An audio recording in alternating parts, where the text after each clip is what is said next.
ठीक है, अगर आप एक नॉर्मल ट्रांसप्लांट भी करते हो तो 3 से 4 लाख मिनिमम आपको चार्ज करना पड़ता था। एक्चुअली अगर ये सवाल आप गूगल करते हो, यूट्यूब करते हो तो आपको इसका जवाब शायद ही मिलेगा। में जो उन्हें आया है आपको 20s में 30s में आ सकता है। सलमान खान को मल्टीपल सेशन करने पड़े कि ही वाज लाइक कि sir I fell in love with your results, तो he was amazed with the results. To pay like 10 lakhs and more for the treatment, हमने 50 to 60,000 में सेम रिजल्ट दिया। जैसे कि मैं आपको नंबर्स में समझाना चाहूँ तो 2010 में annually it was in thousands, ठीक है, और अभी अगर हम देखते हैं like in 2024 it is in lakhs. Hey everybody, this is Prableen, your host for today, and आज हमारे शो में बहुत ही स्पेशल और पॉपुलर गेस्ट्स आने वाले हैं from the best hair transplant and cosmetic center. So we are going to welcome Dr. Vivek Rathod. So let's quickly get into a conversation with Dr. Vivek Rathod here. Hello sir, welcome to our show. Hi, thank you so much. I am really excited to get to know about all of the latest trends and everything that is going with hair transplant in our country. So my first question is going to be based on that. तो recently आपने देखा है that पहले hair transplant India में इतना growth नहीं कर रहा था and people use to feel shy and अगर कोई ट्रीटमेंट्स भी हो रहे थे तो they were not open to talk about it, but nowadays it has taken a leap and people are getting hair transplants, talking about it, giving suggestions. तो आपके हिसाब से लाइक आपको क्यों लगता है कि ये सडनली एक ग्रोथ लिया है हमारी कंट्री में? Yeah, the answer to this question is revolution. Definitely there is a lot of advancement in medical science, which is helping to make the treatment available very easily, and most importantly this is very safe. ठीक है, आजकल जो हमारे trend setters है जैसे कि celebrities we do follow, cricketers we do follow, they are also celebs, वो कर रहे हैं, मतलब ये ट्रीटमेंट पूरी तरह सेफ है, राइट? तो definitely that is helping. And again cost it was earlier very I mean it was very pricing, ठीक है। अगर आप एक नॉर्मल ट्रांसप्लांट भी करते हो तो 3 से 4 लाख मिनिमम आपको चार्ज करना पड़ता था, बट आज आप करते हो, हमारे सिटी में ये 30-40,000 से स्टार्ट है, right? So anyone which is really earning like 2 to 3,000 per day can go and really get it done. तो सर जैसे कि आपने बात की है कि रेवोल्यूशन हो रहा है, तो because of revolution number of doctors, surgeons, hospital सब बढ़ रहे हैं, तो ये एक बहुत ही कंफ्यूजिंग चीज़ हो जाती है कि हम आइडेंटिफाई क्या करें कि हमारे हेयर ट्रांसप्लांट के लिए कौन सा हॉस्पिटल बेस्ट है, कौन सा सर्जन बेस्ट है। एंड बिकॉज आप देख रहे हो कि मार्केट में जैसे आपने बोला कि there are a lot of things जिसकी वजह से हम कंफ्यूज हो जाते हैं। कोई एडवर्टाइजमेंट हमने फॉलो कर ली या हम एक कोई बॉलीवुड एक्टर को ही स्पेसिफिकली फॉलो कर रहे हैं, उन्होंने कुछ रेकमेंड कर दिया एंड हम उसी में घुस जाते हैं। तो आपके हिसाब से आपको क्या लगता है कि व्हाट आर द थिंग्स कि हमें कैसे आइडेंटिफाई करना चाहिए कि ये सर्जन या ये क्लिनिक हमारे लिए बेस्ट है? Sure. This is really very good question. Thanks for putting up this question. Yes, sir. Actually अगर ये सवाल आप गूगल करते हो, यूट्यूब करते हो तो आपको इसका जवाब शायद ही मिलेगा, राइट? ठीक है, क्योंकि सच में ये कन्फ्यूजन होता है और काफ़ी पेशेंट फंस जाते हैं, जैसे कि डिजिटल मार्केटिंग में ट्रैप हो जाते हैं, राइट? बट इसका जवाब सच में थोड़ा सा ट्रिकी है, but will try to clear. अभी नॉर्मल जो टेक्निक्स होती है जिसे हम एफ बोलते हैं, तो आउटडेटेड हो चुकी है एफ जिसमें स्ट्रिप निकाली जाती थी पीछे के आपके पार्ट से, और अभी more comfortable that is F. ये टेक्निक टेक्नीशियंस भी काफ़ी ट्रेन होके कर रहे हैं, राइट? तो जैसे मैंने बताया कि यूट्यूब या गूगल पे भी आपको इसका जवाब नहीं मिलेगा, लेकिन मुझे लगता है एज पर माई नॉलेज अगर आप जाते हो कोई भी क्लिनिक तो उनसे रिकॉर्ड पूछे कि आपने स्पेशल केसेस कैसे किए। स्पेशल केसेस मतलब अभी नॉर्मल एफ गंजेपन में तो हर कोई करता है, जैसे मैंने बताया टेक्नीशियन भी कर पाएगा ये टेक्नीशियन भी कर पाएगा ये ट्रीटमेंट या ये प्रोसीजर, बट स्पेशल केसेस जैसे कि बर्न केसेस, ठीक है, बर्न हो, एलोपेशिया एरेटा जो कि एक ऑटोइम्यून डिसीज है, उसमें अगर ये चैलेंजिंग केसेस होते हैं उसमें रिजल्ट दे पाना एक न्यू कमर या बिगिनर या टेक्नीशियन की बात नहीं है, ठीक है, उसके बस की बात नहीं है। इसके लिए डेफिनेटली एक्सपीरियंस सर्जन होना जरूरी है जिसके पास काफी सारा नॉलेज है या वो सच में 1,000 या 2,000 केसेस कर चुका है, ठीक है, तो वही कर पाता है। तो ये एक सच में सजेशन रहेगा जो कि इसके पहले शायद ही किसी ने किसी से पूछा और किसी ने इसका जवाब दिया, तो that's why I thank you for this question, wonderful question it was. तो इसके लिए आप उनसे पूछे कि सर आपने स्पेशल केसेस किए हैं, Right. या उनसे आप पूछो कि बियर्ड मुस्टैच, क्योंकि वो भी एक थोड़ा सा डिफिकल्ट या चैलेंजिंग है, ठीक है, तो उसके आप रिजल्ट देखो और उसके बाद यू कैन डिसाइड कि सच में this is a right surgeon और clinic for you. Okay, great answer, sir. Thank you. On this note, I want to ask that आपका करियर ग्राफ बहुत अमेजिंग रहा है and in a very short time period आपने बहुत ज़्यादा growth कर ली है, आपको बहुत अचीवमेंट्स मिले. सो आप अगर हम लोगों के साथ थोड़ी अपनी जर्नी के बारे में शेयर कर सकते हो एंड आपको क्या डिफ़िकल्टीज आए, क्या ऑब्स्टेकल्स आए, तो it will be great. Yeah, it is short time you called. Yeah, it is short only. I started it in 2019. मेरी पहली केस मैंने 2019 में की है, तो आज तकरीबन 5-6 साल हो चुके हैं. फिर भी शॉर्ट टाइम है, क्योंकि सीनियर जो है they are putting their experience like 15 years, 20 years, 25 years. लेकिन इस शॉर्ट टाइम में मेरा काम एक ही है, एक्सक्लूसिवली मैं ये कर रहा हूँ. ओके, जैसे कि see for this podcast I might be little nervous, but you are not, because ये आपका डेली स्टफ है, राइट? आप रोज सुबह उठकर यही करते हो, यही सोचते हो, खाना भी यही खाते हो, सपने में भी यही देखते हो, तो definitely this is you are excellent in this your job, ठीक है? तो मैं एक्सक्लूसिवली डेडिकेटेडली 6 साल से यही कर रहा हूँ. इसलिए शायद मैं जो कुछ भी है आप बोल रहे हो वो अचीव कर पाए हो, या पेशेंट को जस्टिफाई कर रहा हूँ, रिजल्ट्स दे पा रहा हूँ. ओके सर, तो मैं ऑडियंस के साथ कुछ शेयर करना चाहूँगी and as we all know अब तक कि सर की इंस्पायरिंग रही है बहुत ज़्यादा जर्नी, प्लस ये बेस्ट है अपने फील्ड में एंड इनको बहुत अमेजिंग अवार्ड्स मिल चुके हैं by big celebrities. So he is gotten awarded as the youngest surgeon to do 2000 FUE hair transplants, plus इनको बेस्ट ट्राइकोलॉजिस्ट अवार्ड मिल चुका है in Aurangabad as well. So it's a very nice achievements and we congratulate you for that.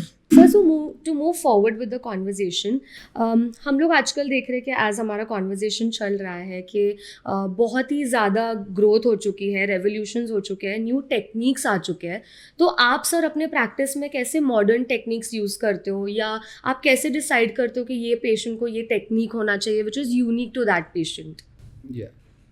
ठीक है, with the advancement there is little customization you need. So customization के लिए आपको experience की ज़रूरत होती है. ऑफ कोर्स, ठीक है. एक्सपीरियंस कैसे? जैसे आप नंबर ऑफ केसेस जितने आप ज़्यादा करते हो तब आपको समझता है, क्योंकि हर पेशेंट की स्किन टाइप अलग होती है, हर पेशेंट का हेयर टाइप अलग होता है, ठीक है? तो उसके हिसाब से यू हैव टू कस्टमाइज. तो it depends more ever on skills, ठीक है, than your technique you use आपके स्किल्स पे डिपेंड करता है.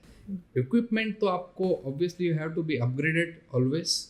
जो एडवांसमेंट है वो आपको यूटिलाइज करना ही चाहिए, और साथ ही में हम कस्टमाइज पेशेंट के रिक्वायरमेंट एंड डिमांड के हिसाब से कस्टमाइजेशन करते हैं ऑफ द प्रोसीजर्स.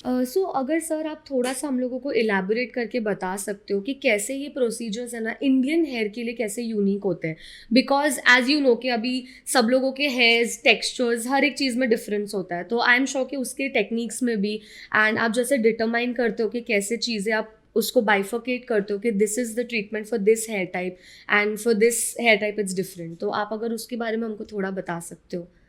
सबसे कंफर्टेबल टेक्निक जो हेयर ट्रांसप्लांट में आज परफॉर्म हो रही है world wide, that is FUE, जिसे फॉलिकुलर यूनिट एक्सट्रैक्शन हम कहते हैं. इसमें आपको ना कोई स्टिचेस देने की जरूरत पड़ती है, ना कोई कट्स. और जैसे आप पूछ रहे हो कि कैरेक्टरिस्टिक क्या है इंडियन स्पेसिफिक पॉपुलेशन की, तो it again varies, right? That are it is really very big subcontinent, तो इट वैरीज. हर किसी का एवरेज डोनर होता है, किसी का हेल्दी होता है, या किसी का पोअर होता है. ठीक है, तो वो पहले आपको इवेल्युएट करना जरूरी है, एंड अकॉर्डिंगली उसके बाद आप डिसाइड करोगे कि कैसे प्लान करते हैं. सपोज किसी एक ही बंदे का गंजापन जो है यहाँ से यहाँ तक पूरी तरह उन्हें गंजापन आ चुका है, जिसे हम ग्रेड 6 या 7 बोलते हैं, और उसका डोनर जो है ये हेल्दी है, और सेम गंजापन किसी और बंदे को है लेकिन उसका डोनर जो है एवरेज है. तो उसका हम एक ही सिटिंग में कंप्लीट नहीं कर पाएंगे जिसका एवरेज है, और जिसका हेल्दी है उसका पूरा हम कर पाएंगे, क्योंकि डोनर जो है पीछे से हमको ग्राफ्ट्स जो है वो काफ़ी मिल जाएंगे. जैसे वीरेंद्र सहवाग का हुआ है, ठीक है, अब he can pay anything and go to any corner of the world और get it done, but he had that limitation कि उनका जो डोनर था वो एवरेज था. तो उनका एक सिटिंग में 50% ही कवर हुआ है. आप अभी भी देखते हो तो कैमरा के एंगल ऐसे होते हैं कि उनका पीछे का नहीं दिखता है, but will show you some pictures जिसमें हमें दिख रहा है कि उनका पीछे का अभी भी अनकवर्ड है. Okay so for them you need number of sittings, multiple sittings, जो कि 6-7 मंथ बाद आप फिर से पीछे का पार्ट कवर कर सकते हो। Okay Yeah. तो सर अभी हेयर ट्रांसप्लांट के नंबर्स बहुत बढ़ गए हमारे कंट्री में, तो इट इज़ बिकॉज लोगों को बॉल्डनेस या जो भी आप उनको टर्म देते हो, छोटी से छोटी चीज़ बहुत ही अर्ली स्टेजेस में स्टार्ट हो जाती है। सो आपके हिसाब से why is this happening in a country अभी? This is again really good question, क्योंकि पेशेंट से हम जब हिस्ट्री पूछते हैं कि घर में किसी को गंजापन है क्या, that is a very common question asked by the surgeon. तो जैसे कि वो बोलते हैं यस वी, हमारे फादर को या ग्रैंडफादर को था, है, बट उन्हें ये 50-60 साल के बाद आया। और 20-22 साल का बच्चा अगर ये क्वेश्चन करता है तो उन्हें हम आंसर ये देते हैं कि कंपैरेटिवली पहले का जो आपका डाइटरी स्टाइल्स थी, dietary habits, lifestyle, they used to be very healthy. जो फूड आपको मिलता था that used to be organic. Android phones नहीं थे, स्ट्रेस लेवल काफी कम थे, पोल्यूशन जो था, ये इंडिया में सब कुछ बढ़ गया है। करेक्ट। ठीक है, तो you can not compare the generation जो they used to be really have very healthy lifestyle. 50s में जो उन्हें आया है आपको 20s में 30s में आ सकता है। So you should not compare, right? और या one good news I want to tell you और discuss with you is that कि इंडिया ने like any other factors, like any other segments, is again the top in hair transplant from last year. Right. Yeah, जो Istanbul या Turkey used to be the hub of hair transplant, लेकिन अभी India बन चुका है जहाँ की 9,500 FUE hair transplant India में डेली हो रहे हैं। Oh, that's great. That's really a huge number. It was the statistics of last year. Hopefully ये अभी बढ़ चुका है और definitely बढ़ता ही जाएगा। इसका रीज़न ये है, इसीलिए तो ये रिवॉल्यूशन जो है इंडिया में, it's helping to boom this industry. तो सर ये जितना भी हम लोगों का कॉन्वर्जेशंस है, आपने जितना हम लोगों को समझा है अबाउट हेयर ट्रांसप्लांट्स, जो नॉर्मल लोगों के दिमाग में जो सबसे ज़्यादा आई थिंक मिथ बोल सकते हैं, मिसकंसेप्शन बोल सकते हैं, जिसकी वजह से बहुत सारे लोग हेयर ट्रांसप्लांट्स कराते भी नहीं है एंड वो फिर चीप ट्रीटमेंट्स में चले जाते हैं या एडवर्टाइजमेंट देख के कोई हेयर ऑयल में घुस जाएंगे। बट लोगों को ऐसे लगता है कि ये ट्रीटमेंट्स बहुत ज़्यादा कॉस्टली होते हैं। बट जैसे आपने हम लोगों को अभी नंबर्स बताए कि आपके पास इतने ट्रीटमेंट्स हो चुके हैं, so how are people coming there, वो कैसे वर्क करता है? तो main the first reason for this is results. ठीक है, कोई किसी पे विश्वास नहीं करता। जब आप आके आंखों से रिजल्ट देखते हो, यहाँ पर रिजल्ट है तो रेफरेंस से आप आ ही जाते हो। और साथ ही में we have made it very economical. ठीक है, हमारा क्लिनिक का ये पिछले 5 साल से बॉल्ड फ्री इंडिया ये मिशन हमने स्टार्ट किया है, जिसके काफ़ी सारे जो एक्टिविटीज़ है हम we try to just perform them, right? जैसे कि एक हेयर ट्रांसप्लांट फ्री होता है हर मंथ में हमारे। फ्री हेयर ट्रांसप्लांट का कॉन्टेस्ट हम रखते हैं। उसके लिए जैसे कि काफ़ी सारे पेशेंट जो कि रिक्शा चलाते हैं, I mean low socio economic class से काफ़ी जो पेशेंट्स है उनको ये ट्रीटमेंट अवेलेबल हो गई है। इसकी जानकारी हमारे पेजेस पे या चैनल्स पे अवेलेबल है, तो आप भी पार्टिसिपेट कर सकते हो। मतलब हर कोई पेशेंट पार्टिसिपेट कर सकता है जिसे ज़रूरत है, दोज हु आर नीडी। इसके लिए not only in Maharashtra but people from like you say other states, जैसे कि हैदराबाद है, एमपी है। एक तो मुझे एक 3 महीने पहले जम्मू के डॉक्टर का कॉल आया। या और कह के ही वाज लाइक कि sir I fell in love with your results. ठीक है, मेरा एक हमारा 25 साल का बच्चा जो कि लद्दाख से है, वो यहाँ पर मेरे पास ट्रीटमेंट कराने आया, वो ट्रांसप्लांट करके गया and he use his follow up and all at that doctor. ठीक है, वो डॉक्टर से उनके फॉलो अप या अगली ट्रीटमेंट वर्क कर रहे हैं, जैसे कि PRP या मेडिसिन फॉलो। तो he was amazed with the results. और वो जम्मू से भी हमें पेशेंट रेफर कर रहे हैं for the hair transplant. So natural transformation, मतलब समझ में नहीं आना चाहिए, ऐसे हम रिजल्ट्स दे रहे हैं। That's great, sir. जैसे कि सलमान खान है या रणबीर कपूर है, ठीक है, सलमान खान को मल्टीपल सेशन करने पड़े सेम नेचुरल रिजल्ट्स के लिए। ठीक है, मतलब बिल्कुल भी गैप दिखना नहीं चाहिए, इसलिए उन्होंने 2 से 3 बार करवाया। ये लिमिटेशन होता है प्रोसीजर का कि 1 क्यूबिक सेंटीमीटर में आप 50 ग्राफ्ट्स, ठीक है, लगा सकते हो। ठीक है, so this is the limitation of technique, जिसमें नेचुरली काफ़ी ज़्यादा होता है comparatively. Right. But what we do with the number of experience हम 65 to 70 लगाते हैं. Oh, that's great. What he has to pay like 10 lakhs and more for the treatment, हमने 50 to 60,000 में सेम रिजल्ट दिया है. So I can challenge कि हम कुछ रिजल्ट्स एक सिटिंग में उनसे बेटर दे सकते हैं. So that's the reason we made it really economical as well as quality results we are giving. That's why the patients from the corner of our country are coming to us. या and sir मतलब हम लोगों को ये भी पता चला है कि नॉट ओनली इंडियन सिटीजन्स, आपके पास बहुत सारे NRIs and foreigners have also visited you and taken the treatment for that. Yeah, I won't deny this. Yeah, except इसका reason again the same results and most important is cost. Correct. जो आपको 10 लाख वहाँ पे करने पड़ रहे हैं, वो हम यहाँ आपको 1 लाख या उससे कम में ट्रीटमेंट दे रहे हैं, तो डेफिनेटली दे कम और रिजल्ट्स भी लेते हैं और पैसे भी बच जाते हैं. राइट. सो तो हमारे कंट्री में बेसिकली सोसाइटल नॉर्म्स को लोग बहुत ज़्यादा फॉलो करते हैं, प्लस मिसकंसेप्शन लोगों के दिमाग में इतने ज़्यादा हो जाते हैं कि हम लोगों को किसी चीज़ की ज़रूरत भी है तो हमारे दिमाग में वो चीज़ें ऑलरेडी बनी हुई है, हम वो कराते ही नहीं है. तो ऐसा ही एक टैबू हेयर ट्रांसप्लांट को लेकर भी है, बिकॉज लोगों को लगता है सर्जिकल प्रोसीजर है और वो सर्जरी के नाम से ही लोग डर जाते हैं. तो आई थिंक लोगों को ज़रूरत भी होगी तो लोग उसी कंटिन्यू करते हैं कि नहीं हम सर्जरी के थ्रू नहीं जाना चाहते हैं. और सर्जरी हो भी गई तो उसके बाद में लोग सोचते कि पता नहीं बाद में कैसे होगा, हम मैनेज कर पाएंगे कि नहीं. तो अगर आप उसके लिए भी हमें कुछ टिप्स दे पाए कि आफ्टर केयर भी कैसे कर सकते हैं तो इट विल बी ग्रेट. तो first I would like to clear कि ये जो इसका साइंटिफिक नेम है, it is a hair restoration procedure. ठीक है, सर्जरी तो ये है but it is a superficial surgery जो कि आपके स्किन पे कर रहे हैं. That is again very superficial thing. ठीक है, तो डरने जैसी बिल्कुल भी बात नहीं है क्योंकि this is most safest procedure that is perform under local anaesthesia. ठीक है, जिसके साइड इफेक्ट्स आपके जनरल और दूसरे एनेस्थीसिया से काफी कम है, मिनिमल है. लोकल एनेस्थीसिया जब कहीं भी आपको कोई कट्स होते हैं या टाके देने की जरूरत पड़ती है, वहाँ जो एनेस्थीसिया दिया जाता है या डेंटल ट्रीटमेंट के लिए वही लोकल एनेस्थीसिया में ये ट्रीटमेंट होती है. और आप यकीन नहीं मानोगे, पेशेंट्स इतने कंफर्टेबल होते हैं दौरान ट्रीटमेंट के कि सो जाते हैं, खराटे देते हैं. आप वीडियोस में अभी देख पाओगे हमारे जो पेशेंट्स है, बीच में हम उन्हें लंच के लिए ब्रेक देते हैं, बीच में जो कुछ भी रिफ्रेशमेंट है उसके लिए ब्रेक देते हैं. So it is most comfortable treatment which is perform in OPD basis, जो कि OT में ही परफॉर्म किया जाता है, लेकिन it's a day procedure. Same day आपको डिस्चार्ज मिल जाता है, इसलिए दिस इज मोस्ट कंफर्टेबल. और सेकंड डे से you can get back to your work. But उसमें आफ्टर केयर जैसे कि करने के बाद आपको 7 से 8 दिन तक सन मतलब धूल, धूप और बारिश को एक्सपोज नहीं होना है. ठीक है, उतना आपको ख्याल रखना है. आपको हम बेड रेस्ट नहीं, होम रेस्ट एडवाइस करते हैं. मतलब आप सेकंड डे आके पॉडकास्ट कर सकते हो सर्जिकल कैप.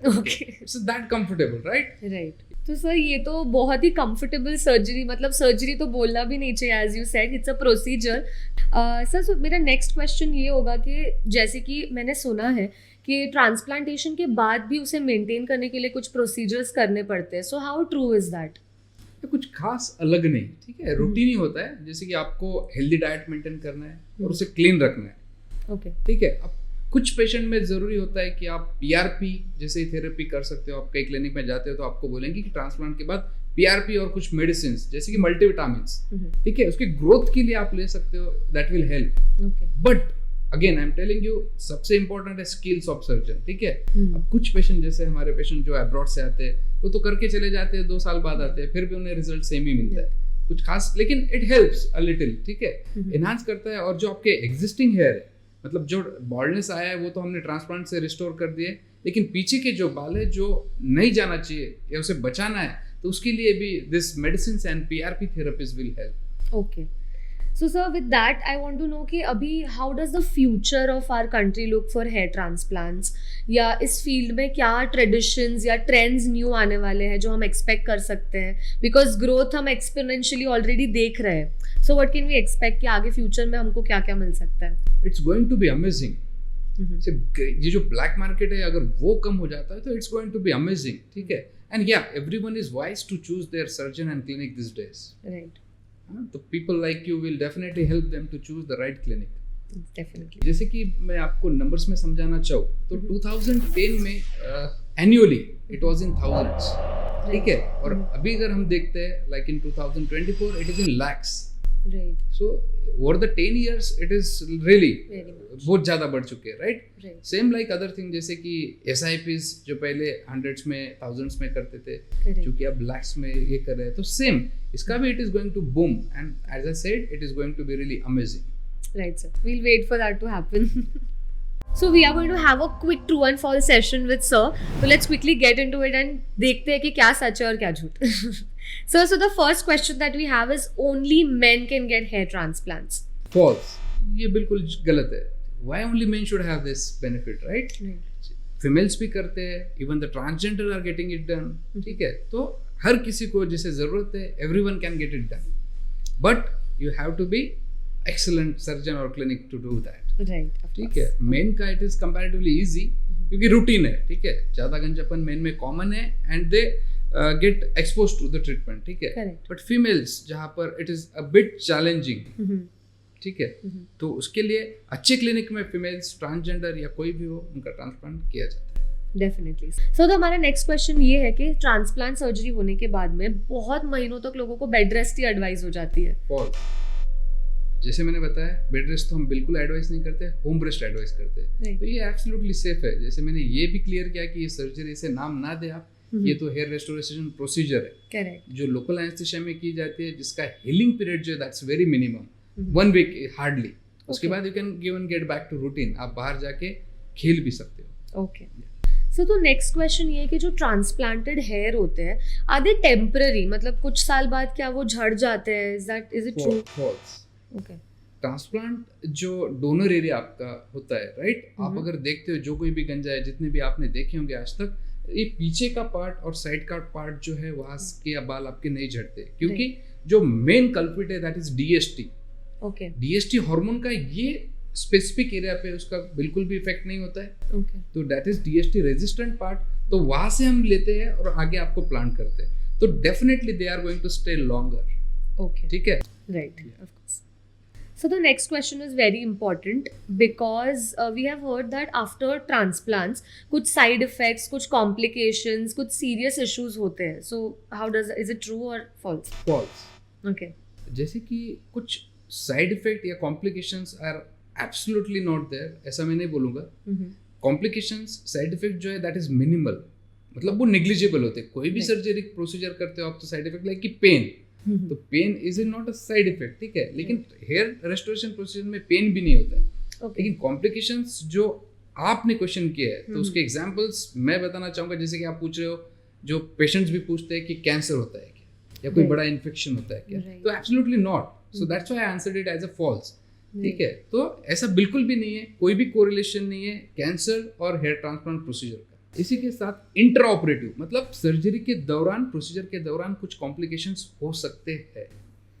बट हम क्या करते हैं, OT प्रोफाइल मतलब सब उसके ब्लड टेस्ट हो, खून की जांच करवाते हैं, फिटनेस पेशेंट का लेते हैं. जब वो सब कुछ नॉर्मल है या किसी में हाइपरटेंशन है, जैसे कि ब्लड प्रेशर की बीमारी है, डायबिटीज है, शुगर है, बट कंट्रोल होना जरूरी है. Right. तो उसके एक पर्टिकुलर मेजर जो प्रिकॉशंस है वो लेकर हम सर्जरी करते हैं. साथ ही में कॉम्प्लिकेशन हैंडल करने के लिए जो बैकअप है वो भी साथ में होना जरूरी है क्लिनिक पे विद द सर्जन्स एंड जो कोई भी टेक्नीशियन है उनका एक्सपीरियंस के साथ. Right. तब अगर वो आप सब कुछ एक इक्विप्ड क्लिनिक है तो ये सब कुछ अवॉइड किया जा सकता है. तो सर जैसे कि बॉल्डनेस के लिए आपने हम लोगों को बता दिया है that hair transplant is the best solution, but I think fairly common या ज़्यादा कॉमन जो आजकल हम देख रहे हैं that is the hair fall problem, जो आई थिंक सभी फेस कर रहे हैं, men women, but I think थोड़ा विमेन में कॉमन है.